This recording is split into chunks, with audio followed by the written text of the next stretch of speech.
Right.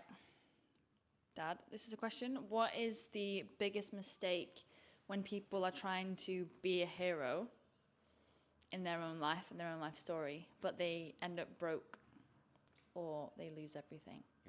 What people do, see, people don't understand when they're being a hero and when they're not being a hero. So there's an amazing book by Joseph Campbell called The Hero with a Thousand Faces, right? And in that book, he states his most profound quote, which is this: "The cave you fear to enter holds the treasure you seek."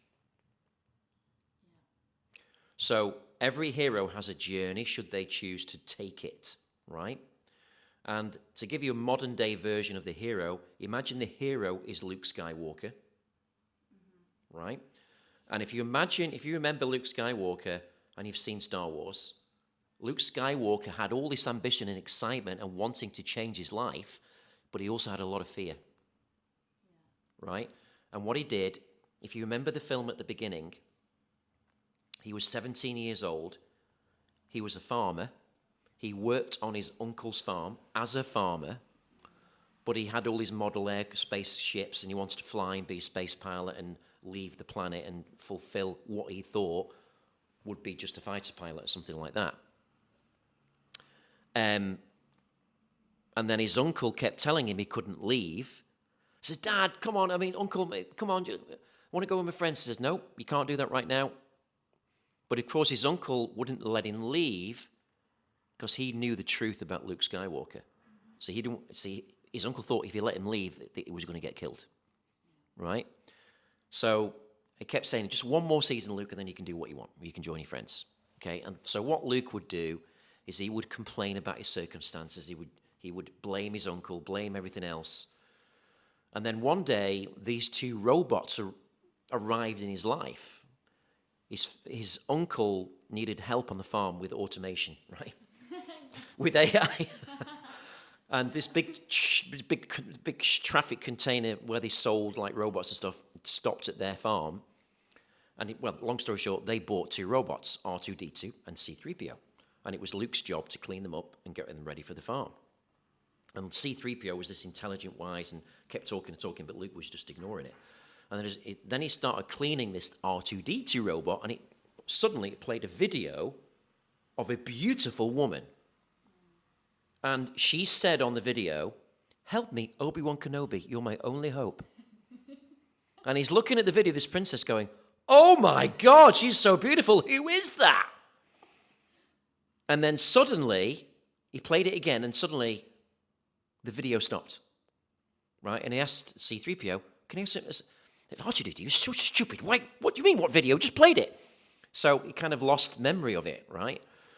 And it went to the night time, and basically Luke was even more pissed off because he saw a hope that he could escape in this adventure, but it all finished. So in the middle of the night, the little robot R2-D2 runs away to find this Obi-Wan Kenobi character. And Luke finds out and goes, "Oh my God, C-3PO's there." He says, "Where's he gone? Where's he gone?"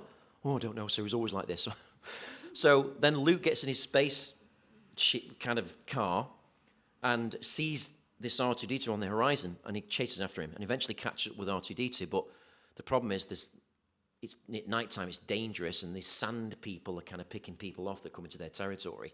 And they're fighting Luke and shooting at him, and eventually gets hit over the head and gets knocked unconscious. Luckily, this character, Obi-Wan Kenobi, is quite close. He finds Luke. He takes him back to his cave. And he kind of regains consciousness, and he goes, "Where am I? Who are you?" And he says, "I'm Obi-Wan Kenobi." He says, "Oh my God, it's been looking for you." I said, "Yeah."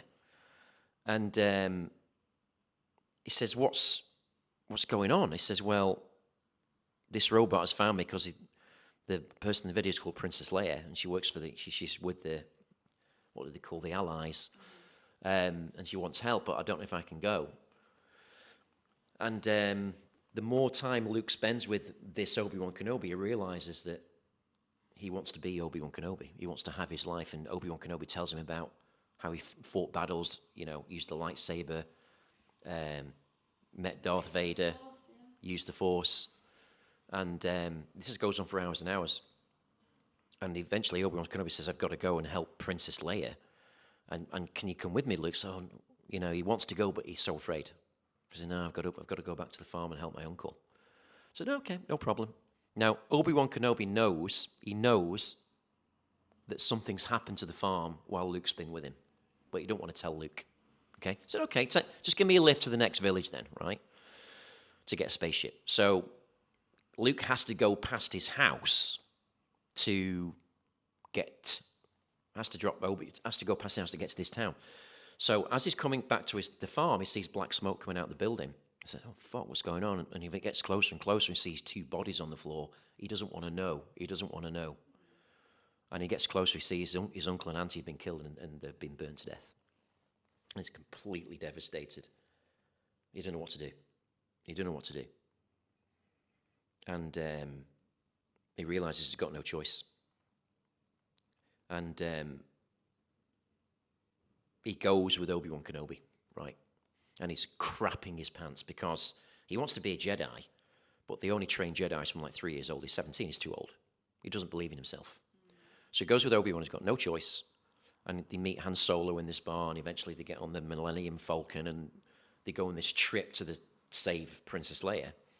And on that trip, on that space journey, Ben Kenobi gives them kind of a crash course in how to use a lightsaber, believe in the Force, tell them about the Force, all the kind of stuff. And he has some kind of breakthroughs, but there's no way he believes in himself, right? Yeah. And Obi-Wan is kind of Luke's guide, right? So the story is that Luke has unwittingly and not by choice called his guide to help him go through a journey, but he doesn't know that yet. Yeah. And eventually, by a miracle, they save the princess, but his hero, Ben Kenobi, gets killed at the end. And that particular role is filled by Yoda, right? And Yoda is the ultimate guide. You must use the Force. You must believe to fear and to triumph. So, then Luke goes to this planet with Yoda and trains with him. But I think, going back to your question, why do wannabe heroes, what's the biggest mistake they make, is they don't trust themselves that they can do it. And they let fear take control. And they don't ask for help. And what Luke did, he kind of kept asking for help. He asked to leave the farm. And so the robot came into his life. He met Ben Kenobi, and that's what happens in life. You ask questions and things happen. You've been through this. It's like there's no coincidence, but they are coincidence, but they're actually answers to your questions. Yeah. You've been given signals and messages that this is the journey you can take. It's not going to be fucking easy, but this is what you have to do, right? And in life, to get to a different place that's beyond you, you have to have a guide, right? So you have a call to action. You want to be better.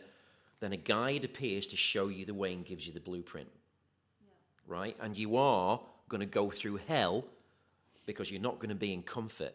The biggest mistake heroes make is they choose comfort because it's not pain. Comfort is no pain. They feel comfortable, no problem, we can move along. But they're in pain, but you don't see it. It's like the cost of living crisis in the UK now. There's a very good analogy. It's like there's a pan of water on the stove. If you put a frog in cold water and you turn the heat up of the pan, it won't know it's going to die, but it will. But it can't get out. And it doesn't actually feel the water getting that hot, and it starts boiling and it dies, right? And that's your cost of living around you. That's with the government overreach. That's all this bullshit. You can't do this, you can't do that, you have to pay that tax, you have to pay that tax. That's all that shit happening around you. You either let that happen to you and stay where you are, and you will die inside, or you get out of the pan and say, I need to do something about this. I need to be the hero. And this is why I started this podcast, which is 2 years in the making, because I've just got around to it. I've not got around to it. I've been so busy. But thank you for Paige, my daughter, for making this happen. You've got to decide to do something, and then the answers appear. It doesn't matter what the odds are. You'll find a way. And look at all the people that have achieved what you want. It's not like a mystery. They've already fucking done it. Yeah, exactly. There's loads of examples. There's countless examples of people that have had nothing or been in debt or been in very bad circumstances, homeless, and managed to turn things around. This is what this podcast is about, right? So Star Wars as a story, it resonated with people because they saw themselves in Luke Skywalker. And they also saw that they needed a guide like Yoda. And that's why the coaching industry has gone absolutely mental. The knowledge industry has gone absolutely mental. Yes, there are a lot of fake gurus out there, but there are people like me who've lived a whole life of this shit. And even now I get massive problems, you know that. But even my mum said, Marco, you always get out of it, you always win. Right? So you need someone to remind you that. And I think that answers your question. And I think we're done for time.